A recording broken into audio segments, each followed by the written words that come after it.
Bonjour à tous et bienvenue. Voici l'essentiel de l'actualité de ce mardi 21 mai 2019. Deux conventions signées hier à Abidjan dans le cadre de la couverture maladie universelle. C'est une initiative de la nouvelle pharmacie de la santé publique de Côte d'Ivoire et la profession pharmaceutique. Cette étape devrait aboutir à la généralisation de l'assurance maladie dans tout le pays. Le projet de création de l'Académie internationale de lutte contre le terrorisme prend graduellement forme. Le ministre d'État, ministre de la Défense, Ahmed Bakayoko, et le ministre français de l'Intérieur, Christophe Castaner, ont signé hier un protocole financier. Enfin, célébration hier de la journée mondiale de la métrologie en Côte d'Ivoire. Le gouvernement appelle les opérateurs économiques et autres commerçants au respect des normes. Deux conventions ont donc été signées hier entre la nouvelle pharmacie de la santé publique de Côte d'Ivoire et la profession pharmaceutique. Ces deux documents interviennent dans le cadre de la mise en œuvre de la couverture maladie universelle. Cette étape devrait donc aboutir à la généralisation de l'assurance maladie dans tout le pays. Les explications de Alexis Ouedraogo. Dans moins de 6 mois, la couverture maladie universelle entrera dans sa phase active. Et pour qu'au-delà des soins, les médicaments soient accessibles et de bonne qualité, les pharmaciens s'associent au processus. Ce lundi à la primature, ils ont procédé à la signature de 2 accords portant sur l'approvisionnement en produits de santé et le mémorandum d'entente sur le schéma opérationnel de distribution des médicaments. La mise en œuvre effective de ces accords contribuera dans la phase de généralisation progressive à mettre à disposition des assurés CMU des médicaments efficaces, moins chers et de manière continue. C'est la première fois que de tels partenariats sont signés et cela témoigne de la ferme volonté des pharmaciens de Côte d'Ivoire d'accompagner efficacement le projet de couverture maladie universelle. Déjà dès le 1er juillet, les cotisations devraient démarrer pour roder la machine. Avec l'enrôlement, la carte d'un assuré ne sera plus la carte de tout le village. La carte sera la carte de l'assuré, ce qui va permettre aux deniers que vous avez autorisés à transférer à la nouvelle PSP pour acheter les médicaments, permettre aux vrais bénéficiaires de bénéficier. Le Premier ministre Amadou Gon Coulibaly s'est voulu rassurant quant à la volonté toujours affichée du gouvernement d'améliorer les conditions de vie des populations. Le président de la République a décidé que l'année 2019 et l'année 2020 soient les années du social. Bien que depuis 2011, nous faisons beaucoup de social, mais que la priorité en termes de visibilité pour nos populations doit être portée sur le social en 2019 et en 2020. Et la couverture maladie universelle fait partie, je dirais, d'un élément phare de ce programme social. Et le chef de l'État a pris les décrets afférents qui instituent la cotisation à partir du 1er juillet 2019. Et pour rappel, comme vous le savez, c'est 1 000 francs CFA par personne et par mois. Et indiqué qu'à partir du 1er octobre 2019, les Ivoiriens qui seront assujettis à la couverture maladie universelle pourront bénéficier des dites prestations. Au terme de cette séance de travail, une autre avec le ministre des Sports, Paulin Danho, accompagnant une délégation chinoise.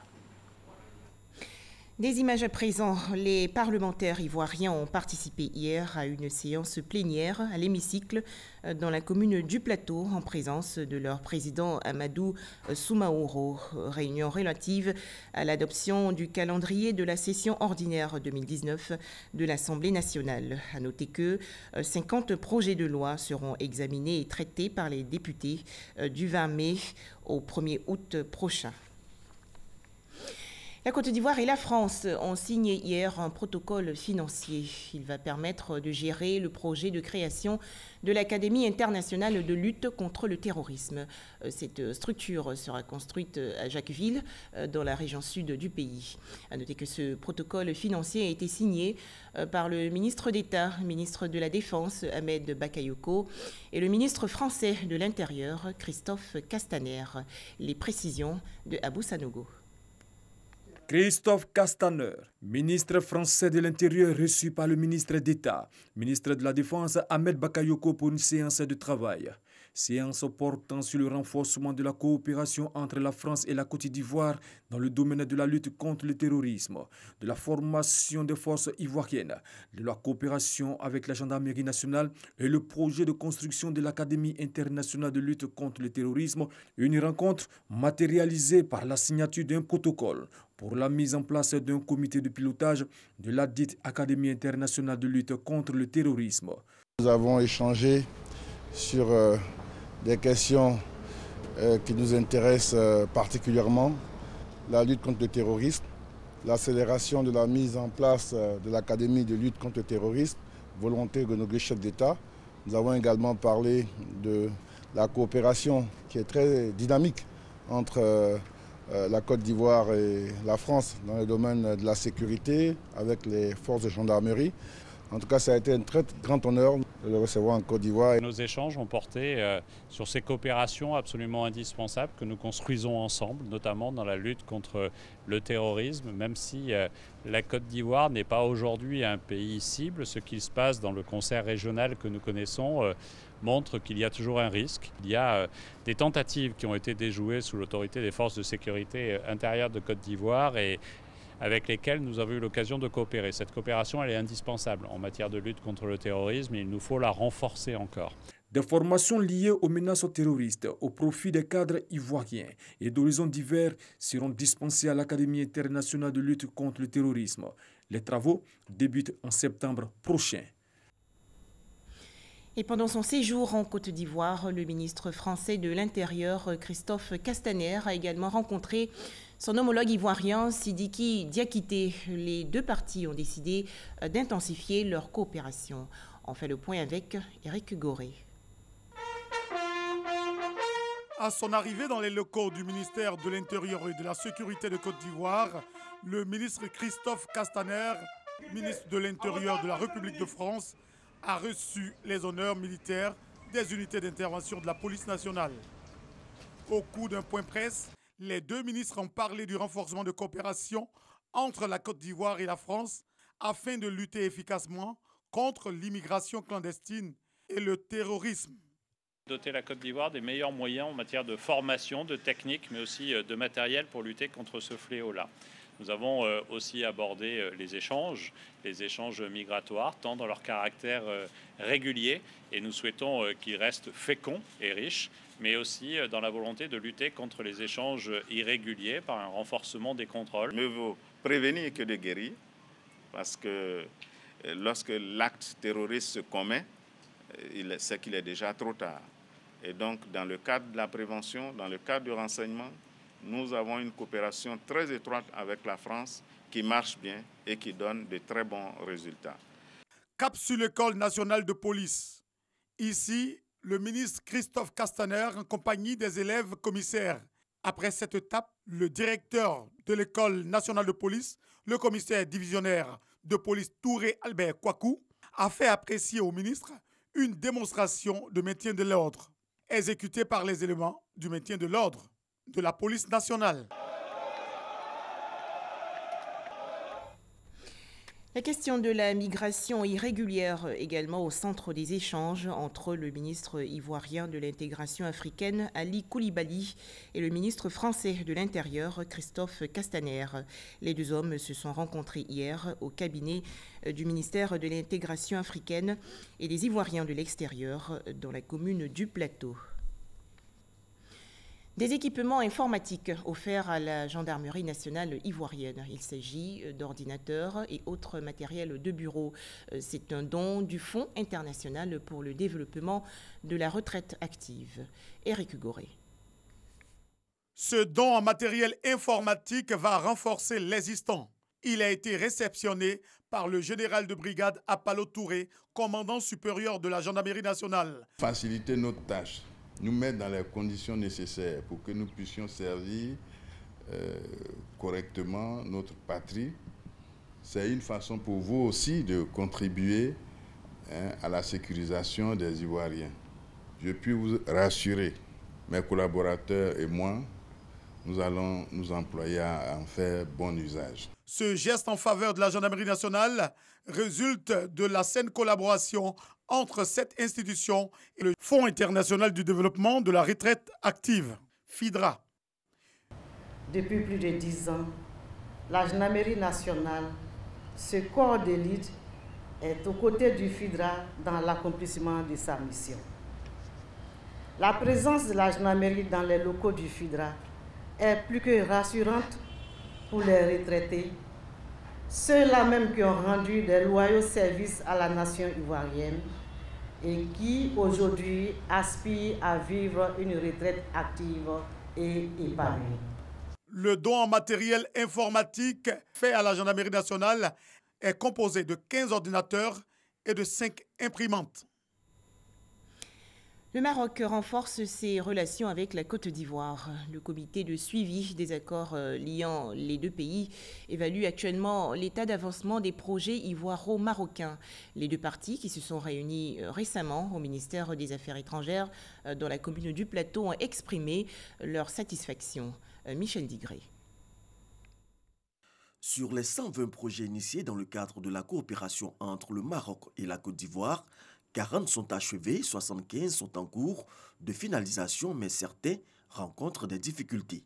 C'est ce qui ressort de l'évaluation des projets initiés par les deux pays depuis 2014. Nous avons passé en revue un certain nombre de projets pour leur permettre d'avancer, passer en revue un certain nombre de points de blocage quand ils existaient, et avec la diligence des départements ministériels de Côte d'Ivoire, nous avons pu imaginer des solutions pour débloquer les situations quand elles étaient bloquées et accélérer certains projets quand on pouvait les accélérer. Contrairement à ce qu'on peut penser, les projets avancent, et notamment le projet La baie lagunaire auquel les Ivoiriens accordent un intérêt tout particulier.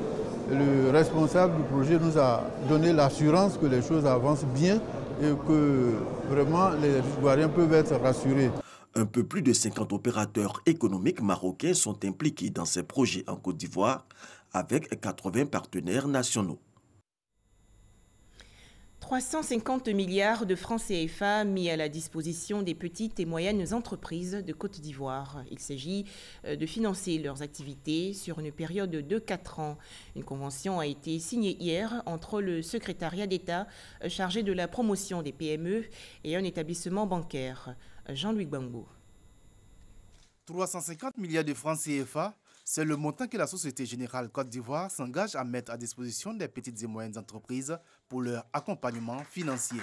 Un engagement qui vient booster la politique de développement des PME, déjà amorcée en vue de favoriser l'émergence d'un tissu d'entreprises performantes en Côte d'Ivoire. Cet apport, après cette convention, permettra donc aux PME de bénéficier, celles qui veulent véritablement donc se mettre aux normes, de bénéficier de financement pour agrandir leur entreprise et accroître leur capacité de production. C'est un partenariat qui est mis en place, pas pour fabriquer des pépites d'or, mais pour aider à polir les pépites qui existent et les aider à grandir. Des modèles de financement adaptés à chaque profil, une réduction des coûts supportés par les PME, accompagnement par des partenaires techniques. Telles sont quelques solutions concrètes contenues dans cette convention. Pour être éligibles, les PME devront respecter certains critères. Quand on parle de financement d'une PME, c'est de pouvoir voir sur le compte bancaire des flux. La PME doit être formelle. Elle doit avoir ensuite une activité qui est clairement compréhensible quand on voit les flux qui arrivent sur le compte. Si rien passe sur un compte bancaire, c'est difficile pour la banque d'aller financer. Il faut qu'elle soit structurée, qu'elle ait une comptabilité. Et puis, ce qui est le plus important peut-être, c'est un entrepreneur à la tête de la PME qui ait confiance en lui-même, qui ait confiance dans ses équipes, dans son produit et qui avance de manière structurée dans son développement. Outre l'accompagnement financier, la Société Générale ouvrira en Côte d'Ivoire une maison de l'entreprise, un business center qui offrira tous les services dont une entreprise a besoin pour se développer de façon durable. 10 nouveaux médiateurs intègrent la famille des médiateurs professionnels. Issus de la promotion baptisée Mathieu Ekra, ils ont prêté serment il y a quelques jours dans la commune de Cocody. Désormais, le pays dispose de 50 médiateurs professionnels. Mamadou Kouassi. Au nombre de 10, ces nouveaux médiateurs professionnels viennent compléter la liste de ce nouveau corps de métier. Baptisé Promotion Mathieu Ekra, ils ont pris l'engagement d'œuvrer pour le maintien du climat social au sein des entreprises, mais également au sein de la société ivoirienne. Il s'agit de pouvoir réguler les rapports entre les hommes. Ceci sans prendre parti, en amenant les personnes en difficulté à apprendre à dialoguer entre elles pour trouver elles-mêmes la solution de leurs différends. Ces médiateurs vont intervenir dans la régulation des relations sociales dans tous les secteurs d'activité, puisqu'ils sont dans tous les secteurs d'activité.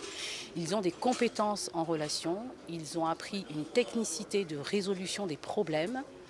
Nous avons un certain nombre de problèmes dans notre pays et aujourd'hui ce sont des tiers de confiance dans tous les secteurs d'activité et ils pourront être consultés par les autorités, par le citoyen. Ces 10 nouveaux médiateurs professionnels ont reçu les attestations de fin de formation des mains du président de l'ASCAD et du représentant du président du Conseil économique, social, environnemental et culturel. L'occasion a été saisie pour inviter ces nouveaux acteurs de la médiation à plus d'engagement pour le professionnalisme de ce métier. C'est une valeur de la pensée occidentale, notamment des Blancs, de pousser la tradition jusqu'à la science. Il vient nous enseigner ce que nous avons de plus naturel. Et ça doit nous interpeller. La Chambre professionnelle de médiation et de la négociation compte aujourd'hui une quarantaine de membres. Elle regroupe des médiateurs issus de différents corps de métier. Autre actualité, la métrologie a été célébrée hier dans le monde entier. La métrologie, science de la mesure, joue un rôle central dans la découverte scientifique et l'innovation, la fabrication industrielle et le commerce international. En Côte d'Ivoire, le gouvernement invite les opérateurs économiques et autres commerçants au respect des normes. Francis Boifo. La métrologie est la science des mesures. Elle rassemble l'ensemble des techniques permettant de réaliser des mesures, de les interpréter et d'assurer leur fiabilité. La journée mondiale de la métrologie a été célébrée hier. La journée mondiale de la métrologie est l'occasion d'interpeller tous les acteurs politiques et de développement à œuvrer pour la promotion de la métrologie en suscitant des décisions pour son développement à travers la création d'une structure nationale unique de métrologie, des écoles de métrologie, le soutien à la recherche en matière de métrologie, le renforcement des capacités techniques des structures en charge de la métrologie, l'amélioration de la sensibilisation et de la culture en matière de métrologie du grand public. Le thème choisi cette année, le système international d'unité, fondamentalement meilleur. Je voudrais inviter les professionnels et les commerçants à présenter leurs instruments de mesure en service aux agents vérificateurs des instruments de mesure à l'occasion de la campagne de vérification périodique des instruments de mesure actuellement en cours. Au cours de cette opération, les agents vérificateurs s'assurent de la conformité des instruments de mesure en service. Cette opération, qui permettra donc aux opérateurs économiques de livrer la quantité exacte du produit acheté au juste prix, contribuera à la lutte contre la cherté de la vie pour le bonheur de nos populations. La journée nationale de la métrologie sera célébrée au cours des journées de l'évaluation de la conformité les 26 et 27 juin 2019. Dans l'actualité également, l'ouverture hier de la 72e Assemblée mondiale de la santé à Genève, en Suisse. Plusieurs pays, dont la Côte d'Ivoire, participent aux travaux. Dans son allocution, le ministre de la Santé et de l'Hygiène publique, Eugène Aka Awele, a insisté sur l'importance des soins de santé primaires. Le VIH-Sida au menu de la conférence internationale qui s'est tenue récemment à l'Église méthodiste unie de Côte d'Ivoire. Thème, la contribution de l'Église méthodiste unie dans l'approche communautaire de la lutte contre le sida. Plusieurs pays, dont le Libéria, le Nigeria et le Rwanda, ont participé aux travaux. Christelle Bédéja et Walter Amadou Ouattara. Selon le programme mondial du VIH-Sida, plus de 60 millions de personnes vivent avec le VIH-Sida en Afrique de l'Ouest, dont 60% sont des femmes. En Côte d'Ivoire, la maladie fait plus de 40 000 orphelins chaque année. Ces chiffres interpellent l'Alliance des religieux pour la santé intégrale et la promotion de la personne humaine et l'Église méthodiste unie Côte d'Ivoire qui s'engagent pour une lutte efficace contre la maladie. Quand on prend le traitement, on n'est plus contaminant. Donc il faut continuer de prendre son traitement quand on est malade. Et il faut se faire dépister, prendre les médicaments et continuer de les prendre pour qu'on arrive à éliminer cette infection. L'épidémie du VIH-Sida connaît une certaine récession. D'une fréquence de l'ordre de 7% à ses débuts, nous sommes aux alentours de 2,5%.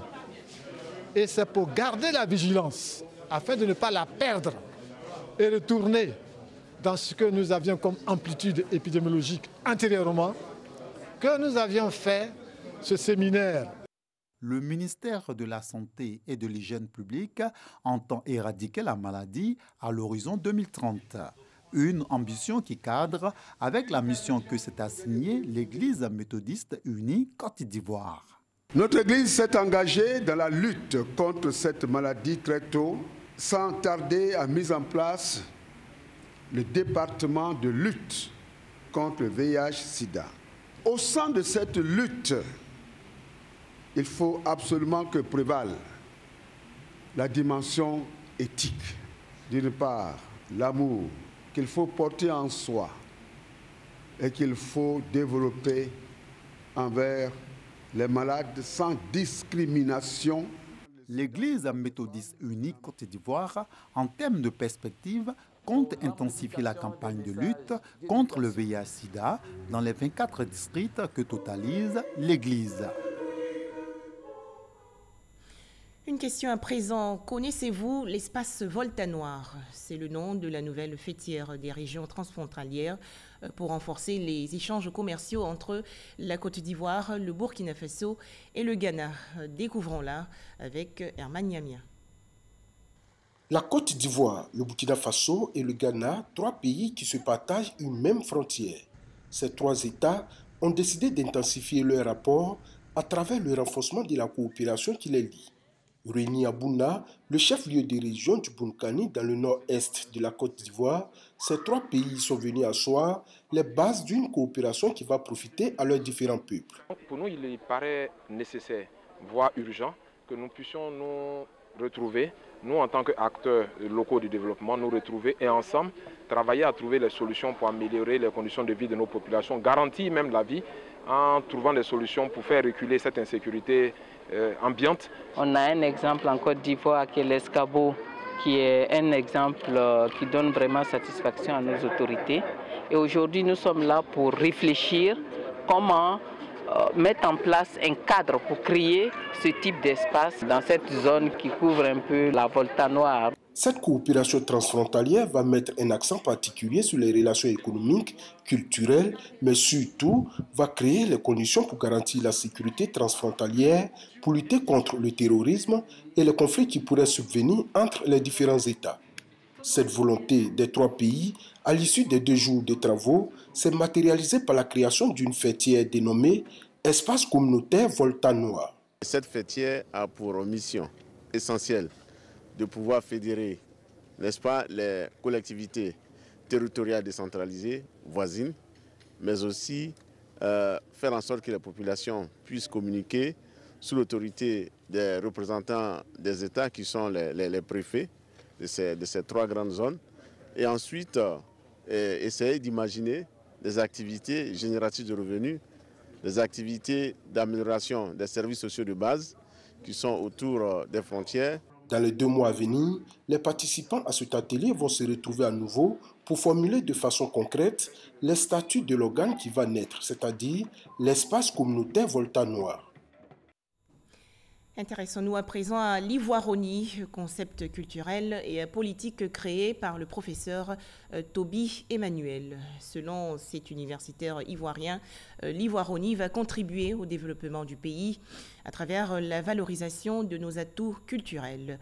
On en parle avec Théodore Zouzou et Régis Kofi.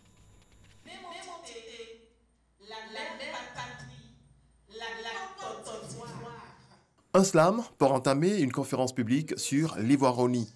Devant des universitaires, des étudiants, des personnes acquises à la cause du concept et la presse, tous venus pour satisfaire leur soif de connaître l'ivoironie.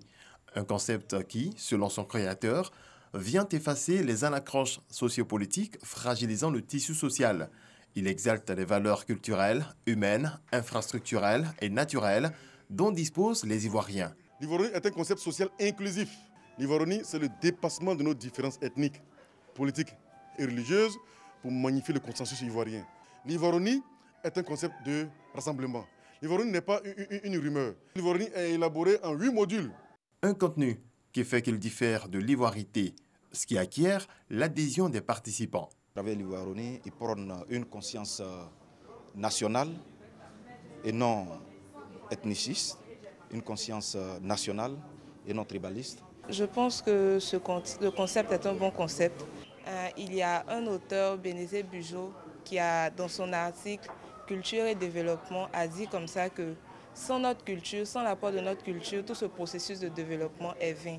Donc il faille qu'en tant qu'Ivoiriens, nous puissions valoriser notre culture, nos langues, tout ce qui en tout cas fait de nous un Ivoirien pour que le développement tant attendu puisse être véritable. L'ivoironie est une lueur d'espoir pour la paix et la cohésion sociale, gage de développement de la Côte d'Ivoire. Il a été mis en place par l'enseignant Emmanuel Tobitier de l'université Alassane Ouattara en juin 2017 à Bouaké. Religion, des prières ont été dites à la basilique Notre-Dame de la Paix de Yamoussoukro, dans le centre du pays. C'est une initiative des femmes du secteur vivrier. Ces vaillantes femmes ont prié pour la paix et la réconciliation dans le pays. Charles Tatou de RTI Bouaké. La paix et la cohésion sociale constituent un gage pour tout développement. Cette réalité, les actrices du secteur vivrier en sont les témoins. Ces dernières années, bon nombre d'entre elles voient leurs activités se développer. Une prospérité qui leur donne de plus en plus une autonomie financière permettant d'aider les époux et leurs proches dans les dépenses. Elles reconnaissent également la devoir à la bonté de Dieu, le Tout-Puissant. Pour témoigner leur foi et la crainte de Dieu, elles viennent de consacrer 2 jours à des œuvres de Dieu. Temps fort de ces moments, la veillée de prière d'action de grâce à la basilique Notre-Dame de la Paix de Yamoussoukro. Les femmes des sociétés coopératives de toutes les régions du pays ont effectué nombreuses le déplacement. Ces femmes courageuses qui se battent pour que tous les jours, chaque Ivoirien ait quelque chose dans son assiette. Je pense qu'il faut dire merci au moins une fois à Dieu. S'il a fait jusqu'à on est arrivé là et qu'on a aujourd'hui les bonnes nouvelles avec les partenaires, mais il faut lui dire merci. Et nous allons lui demander qu'il donne la paix à la Côte d'Ivoire.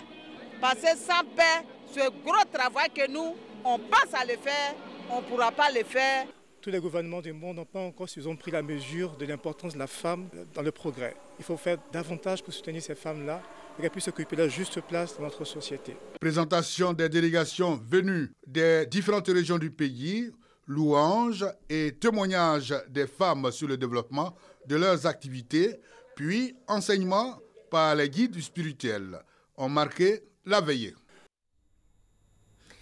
Direction à présent le Bénin où le président Patrice Talon s'est exprimé hier pour la première fois depuis les violences qui ont émaillé les jours suivant les élections législatives dont l'opposition avait été exclue.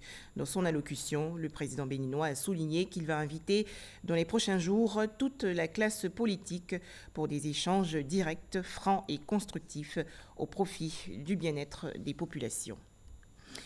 Scène de liesse hier à Lubumbashi, en République démocratique du Congo. Les populations ont célébré le retour de l'opposant Moïse Katumbi après 3 ans d'exil à l'extérieur du pays. Moïse Katumbi a également tenu un meeting. Enfin, sport, football, la mascotte de la 32e Coupe d'Afrique des Nations a été présentée récemment. Il s'agit de Tout, un jeune garçon de 12 ans arborant une coiffure de pharaon et portant un t-shirt marqué par la carte d'Afrique. La CAN 2019 va se dérouler en Égypte du 21 juin au 19 juillet prochain.